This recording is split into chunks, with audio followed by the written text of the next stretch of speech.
חרדה שגורמת לנו להימנעות. אני בדיוק עליתי על משהו שאני פוגש, דרך זה שפגשתי את זה באדם שאני מלווה. עשינו סשן נשימה ופתאום הוא רצה להפסיק. שאלתי אותו מה הוא מרגיש, הוא לא ידע להגיד לי, הוא רק סיפר לי סיפורים בראש, צריך אולי להחליף את תרגיל כזה. ושמתי לב שגם לי זה קורה בחיים לפעמים, וזה החרדה שלנו שגורמת לנו להימנעות. חרדה מפני איזשהו משהו שמאוד מרגש אותנו, מפחיד אותנו, יש לנו תשוקה אדירה אליו, אבל החרדה מהרגש החזק הזה גורמת לנו להתנתק, להיות אך ורק בראש, סיפורים ומחשבות.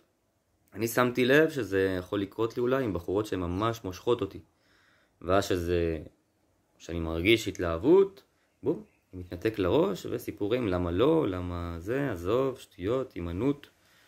אז ברגע שנצליח לשים לב מתי אני מתנתק רק לראש, מתי זה קורה לי?